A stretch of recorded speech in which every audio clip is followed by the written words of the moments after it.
a question that was just posed about how to use Google Sheets to make it look clean. You're saying like on my site, like how it was clean? Okay, so that is a fantastic question. So what I'm going to do right now, I'll actually take you through here. If I were to make a Google Sheet and, you know, have the kid's name, I'm going to make a very, very simple one. Name, points, class, level, okay, and I'll call this test. Okay, so just making a very basic sheet. So freeze one row and bold it, and then have the kids and blah blah blah blah blah blah blah blah blah. So these are all my kids right here, right? And let's pretend it was populated. So what I would do is that I would go to where it says File, and then Publish to the Web. And then down here where it says Publish Content and Settings, then you can start publishing either that sheet alone or the entire document. I'm gonna do the entire document because I don't have any other sheets. And then when I click Start Publishing, then it's going to give me this link here. And I can actually embed it as well. I have the option to either link or embed. So if I were going to embed it, then I could just copy this code and put it in the HTML, you know, widget on Google Sites. Right. And what it should look like, let me open an incognito window.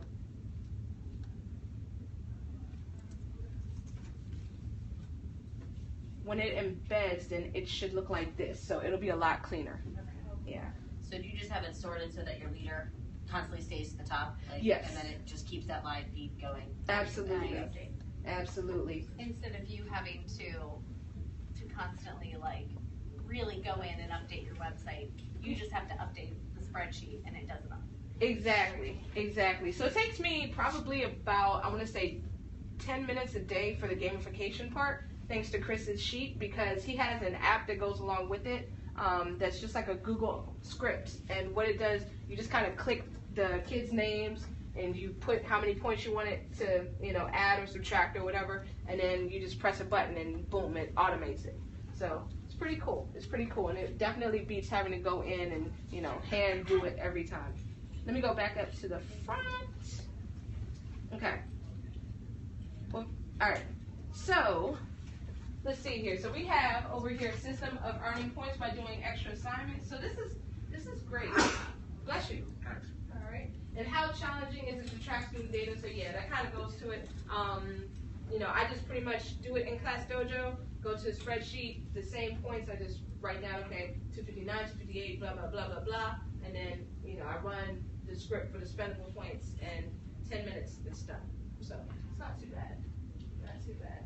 Okay. Oh, the script, I'm going to actually give you the name and the Twitter handle of Chris Aviles, because he designed it, he created it. It's a resource that he has, so I don't have the link, but he'd be able to share that with you, I'm sure.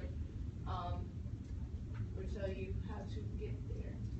All right, so there's some great rules in there. So if you all ever want to go back to this website, or it's going to be open for like a month. So, all right, so the third thing would be to create challenges. So when you create challenges, what I do, I typically, I'll say about half of the stuff on my site, half of the tech challenges that I came up with, and the other half I kind of borrowed from people, because, you know, we exchange resources pretty freely. So in that Level Up Ed chat, then there's a lot of gamifiers on there as well. But I created a resource, if any of you happen to teach technology integration to middle schoolers, or if you want to include some technology challenges, then there's just a Google Sheet that I created that has the title, the points, the level. I categorize them as to what strand they might fit in. Like, ooh, there's some napkins in here. But there's like presentations, design, filmmaking, songwriting, whatever the student might be into, as well as notes and the link to where it comes from. So the thing about my tech site, it's a work in progress. I keep telling the kids that it's a living, breathing thing. There's some challenges I've added, some I've taken off, and I do it based on ever gotten was stage 3, because that's the last completed stage. So, really, you know, some of these I have to go back and lay them up, but you know, it really doesn't have to take you a lot of time. You can actually just start it and with a limited amount and just build as you go. So,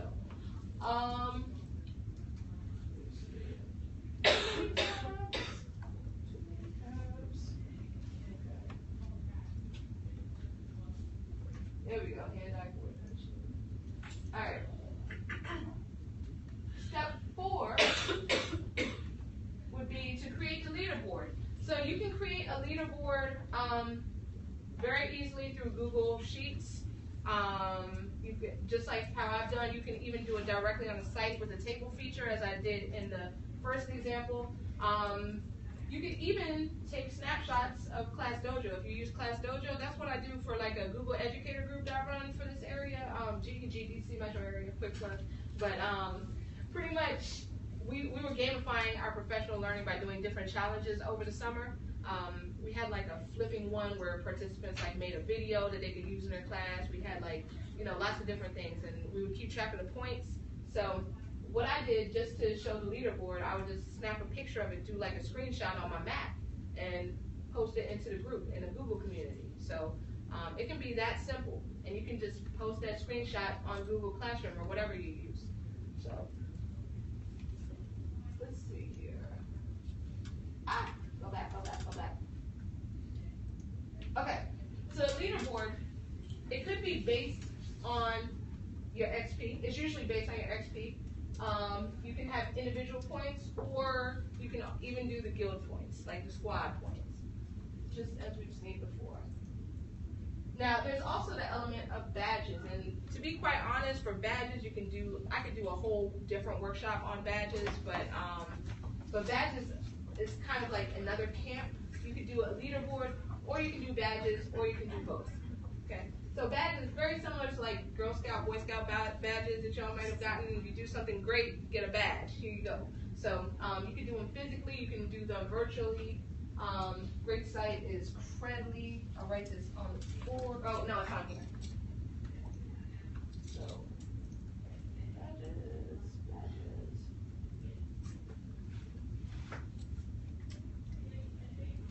Let me make it full screen. I think it'll be easier. There we go.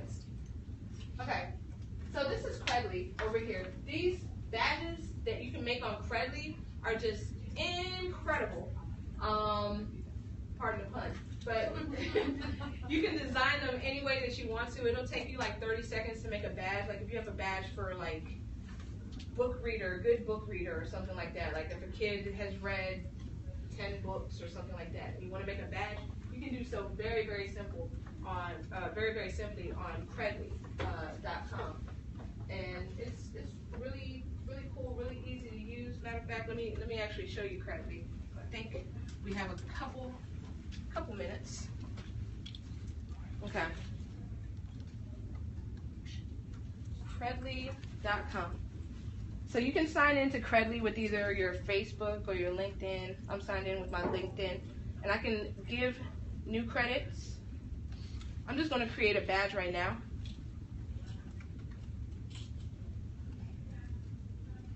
Okay.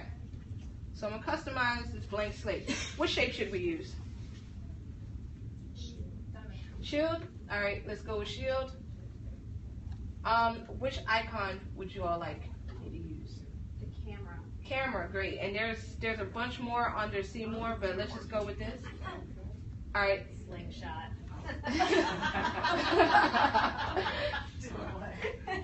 And then this could be like the text here. You can either do it as no text or you can change the text.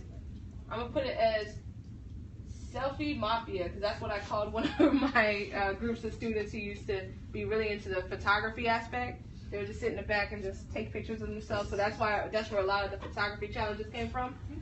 Just knowing the kids. And then the border, which border should we use? This one? Yeah. Okay. And then I can give it a color. What color do we want on the inside? Purple. Purple. All right. Come on, thing, move over here. There we go. All right. And then what color do we want the icon to be? Pink? Orange. Orange. Yes, we are creative with our with our color scheme. I like it. All right, our border. Yellow. Yellow border. All right, drag this over. The banner. Wow. Woo! Right. Yeah, we're so bright in here, we have to wear shades. That's how we. All right, so our banner, what color should that be? Black. Black banner. Sounds good, yeah. Let's not blind ourselves. Okay, and we'll leave it as white text. And then I could save this, and when it saves, and I'll just look at it. Okay, so I would have put a title in, and then yes, everything looks great. And this badge, I can give it to my students. I can either give it to them or there's a way for them to claim it, so it's pretty cool. And you can add members a lot of different ways. You can add them manually, one by one. You can upload a file that just has their first name, last name, email. It tells you how to structure it, and boom, you can give it to the whole class at once. It's pretty awesome. So I'm a huge, huge fan of Credly. Huge fan. And if anybody's interested in badges, there's actually also a Twitter chat about badges, Badge Chat K-12, which is on Monday nights at 6. I'm a co-moderator of that. Okay, so the fifth step is, of course, to have fun. So make sure that you explain your system thoroughly to your students and to your parents. You might want to make a nice video to go home to your parents, just kind of explaining it, because that's where I get the bulk of my phone calls at the beginning of the quarter. Why does my kid only have 3 assignments? And I tell them that we're gamifying it, and I kind of explain it, but it kills a lot more birds with one stone if you just make one video, send it out to parents, and then you won't get nearly as many phone calls. I need to take my own advice on that. Let me see here. Next question. Yeah. Do you have a letter or any kind of template that you might be able to share with us with the wording that you use to help parents understand? I wish. You know, that's a good idea. I'm gonna see if I can come up with something, then I'll tweet it out. Cool. Yeah. All right. So further reading, couple of pieces of further reading. Jane McGonigal, she is a video game designer and TED speaker. She has a couple of great TED Talks about gamification. Carl Kapp wrote a book about gamification and education. It's like the gamification text. Edbean.com, great people on here. They do some great work, and one of their things that they talk about is gamification. This has probably changed, but if you look up Microsoft Education or Educator Network, and you look up game-based learning, I think it's under that strand, because they kind of fuse game-based learning and gamification. But I have like an article, video on there with more info that kind of takes you through this presentation. Yet again, if you want to see me. All right, we have some gamification gurus here. These first two were the ones who initially turned me on to gamification in my county. Selena Ward is actually here. If you find her, she's walking around today. Dayson, he runs the Level Up Ed chat on Thursday nights at 9. Chris Aviles, the guy who rocked my world in terms of gamification this year. Michael Materia, I call him the godfather of gamification.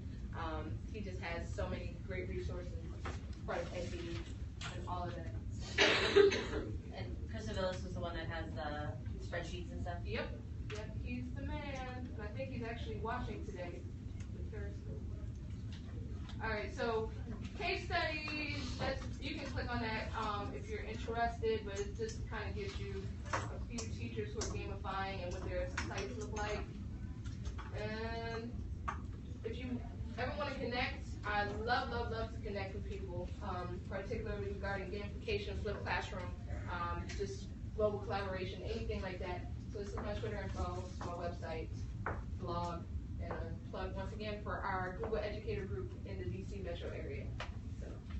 So yeah, we're right on time for lunch. So y'all have any questions? All right. Well, thank y'all so much for coming. Thank you.